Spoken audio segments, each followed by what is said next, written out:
Hey, it's Craig. I just wanted to let you know that you can listen to Canadian History X early and ad-free on Amazon Music, included with Prime. Greetings and welcome to another episode of Canadian History X.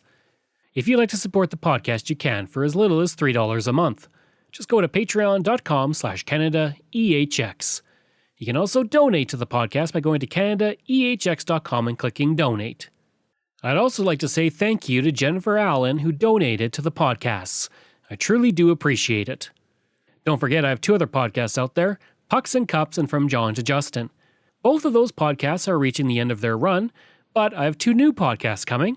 In May, I have Canada's Great War, where I look at the entire history of the First World War in Canada, from beginning to end.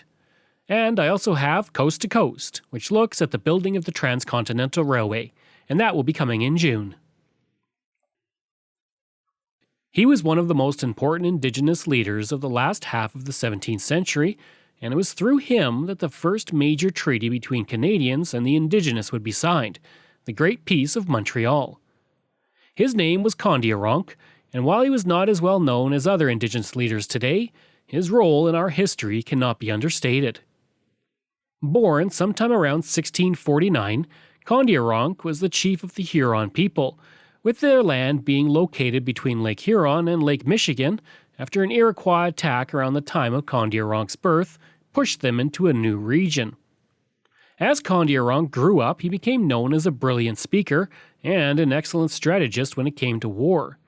He would eventually be baptized as a Catholic, but for some time his suspicion of the French would remain. The first major role in diplomacy for Kondiaronk came in 1682 when he represented the Mackinac Huron tribe in negotiations with French Governor Frontenac and the Ottawa tribe that shared a village with Kondiaronk's people. Kondiaronk looked to the French for protection from the Iroquois after an Iroquois chief had died while being held prisoner in the village of the Huron and the Ottawa. To appease for the death, the Hurons sent wampum belts, but did not send any Ottawa wampum belts, and the Ottawa also stated that the Huron placed the blame for the death on them. Kondiaronk stated that he was only placating the Iroquois with the belts, but the Ottawa were unhappy with this, and the French could do little to appease them. Even with those tensions, though, the French did offer protection to Kondiaronk and his people from the Iroquois and their military advances. For Kondiaronk, the security of his people was the most important thing to him. To that end, he saw the best way to ensure the survival of the Huron people was for the French and Iroquois to be at war with each other. If the French were attacking the Iroquois, his people would be safe from the Iroquois, and their preservation would be assured.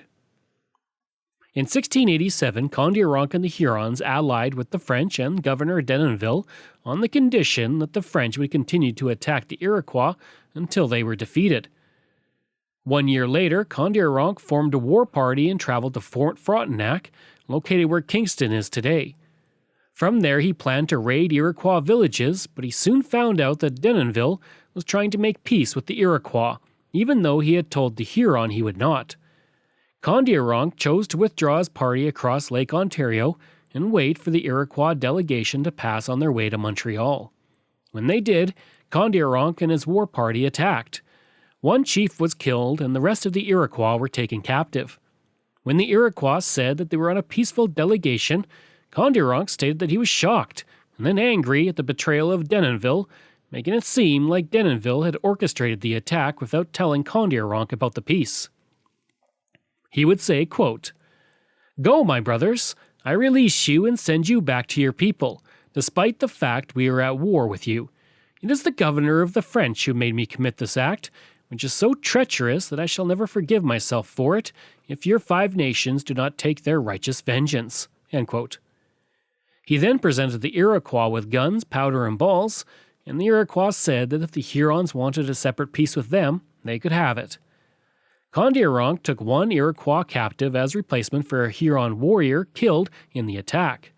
He then took the prisoner to the French commandant at Michilimackinac, and the commandant ordered him killed, not knowing that his government was trying to negotiate a peace with the Iroquois. An Iroquois slave was ordered to watch the execution, and then Kondiaronk told him to travel to the Iroquois and tell them what happened. Due to his skillful manipulation of events and the various nations, the French began to call him Le Rat. And as a result of his ruse at Fort Frontenac, 1,200 Iroquois fell upon Montreal in August of 1689, destroying a substantial portion of the settlement. Thanks to Kondiaronk manipulating the events, the peace between the French and the Iroquois fell apart, which for Kondiaronk meant that his people's survival would be assured. It was because of Kondiaronk that in Frontenac's War, fought between the French and the English from 1689 to 1697, the Iroquois were also fighting against the French. It was not that Kondiaronk was against peace, but he knew that peace between the French and the Iroquois would mean both would soon go against the Huron. For that decade of warfare between the French and the Iroquois, Kondiaronk would often have a hand behind the scenes. The French knew this, but he was worth more alive than dead to them. To prove this, in September of 1689, Kondiaronk went down to Montreal and back without incident, stating that the French lacked the boldness to hang him. When another Huron chief, Le Baron, wanted to side with the Iroquois to attack the Miamis, Kondiaronk warned Le Baron about it, then attacked the Iroquois in a 2-hour canoe battle that left 55 Iroquois dead, and by doing this, he prevented a Huron-Iroquois alliance and also established his control over his people. When Frontenac's War ended in 1697, and with the Iroquois no longer able to use the English military threat to their advantage, they would sign a treaty in September 1700 to make peace. It was at this point that Kondiaronk shifted tactics, and he would encourage many indigenous nations around the Great Lakes to go to Montreal the following year and sign a huge peace treaty between all the nations. He would tell the Iroquois to listen to Louis Hector de Calier, the new governor, saying, quote, "Let it not be in forced or insincere way that you ask him for peace. For my part, I return to him the hatchet he had given to me and lay it at his feet. Who will be so bold as to pick it up?" End quote. This would culminate with the Great Peace of Montreal of 1701, of which Kondiaronk was a vital participant and could be called an architect of the peace. From that peace negotiation, over 1,200 Indigenous, more residents than Montreal had at the time, came to the city to negotiate. Indigenous from as far away as the Maritimes were on hand, and it would mark the end of the Beaver Wars, which had plagued the area for the past century. I did an episode on the Great Peace of Montreal just a little while ago, and I encourage you to check it out, as that episode goes much deeper looking at how it all came about. In a long speech during the treaty proceedings, Kondiaronk showed everyone that there were advantages to having this peace. Kondiaronk spoke while seriously ill and had to be given a chair to speak, and after drinking some maiden fair fern syrup, he would begin to speak. The event is described as such, quote, "He sat down first on a folding stool, then a large and comfortable armchair was brought for him so that he could speak with greater ease. He was given some wine to strengthen him, but he asked for a herbal drink, and it was realized that he wanted syrup of the maidenhair fern." End quote. He spent 2 hours condemning the Iroquois, while also speaking of his success in recovering prisoners, averting conflict, and in peaceful negotiations. In his speech, he would say, quote, "We have found many of our brothers dead along the river. Word had spread that the sickness was great in Montreal. All these corpses eaten away by the birds, which we found at every moment, were sufficiently proof of it. But we made a bridge of all these bodies on which we marched firmly." End quote. Kondiaronk also spoke on the exchange of prisoners, which for him was an essential part of the treaty, and he would state, quote, "You absolutely insist that we bring you all the Iroquois slaves among us. We have obeyed you. Let us see at the same time if the Iroquois obey you, and how many of our nephews they have brought back. If they have done so, it is a mark of their sincerity. If they have not done it, they are treacherous. I know, however, that they haven't brought a single one." End quote. Bacqueville de la Pothier would say, quote, "We could not help but be touched by the eloquence with which he expressed himself, and could not fail to recognize at the same time that he was a man of worth." End quote. After Kondiaronk retired to his hut following his speech, he would later die at 2 a.m. on August 2, 1701, mere days before the signing of the treaty he helped make successful. When his death was announced, many of the Iroquois covered his body in a ritual called covering the dead. 60 men then led a procession that sat around his body, and one man sang and paced for 15 minutes in honor of Kondiaronk. A second speaker then came up, wiped the tears from the mourners, and gave them a sweet medicine. He then produced a belt and urged the warriors to emerge from darkness to the light of peace. Pothier would state, quote, "If he had been born a Frenchman, he was the kind to govern the most difficult affairs of a flourishing state. He had the sentiments of a beautiful soul and was savage in name only." End quote. The funeral for Kondiaronk was highly elaborate, with the French and Indigenous all taking part. Marching in front of the coffin was a French officer, 60 soldiers, 16 Huron warriors, and French clergy. 6 war leaders carried his coffin, which was covered in flowers, followed by the relatives of Kondiaronk and the Huron and Ottawa chiefs. A salute was fired at Kondiaronk's grave, and he was buried beneath an inscription that said, quote, "Here lies the muskrat, chief of the Hurons." End quote. It is not known where this burial place is today, as it is lost to time, but it's believed to be in the old Montreal quarter. Once the Great Peace was signed, it marked 60 years of peace for the region, until New France was conquered by England in 1760.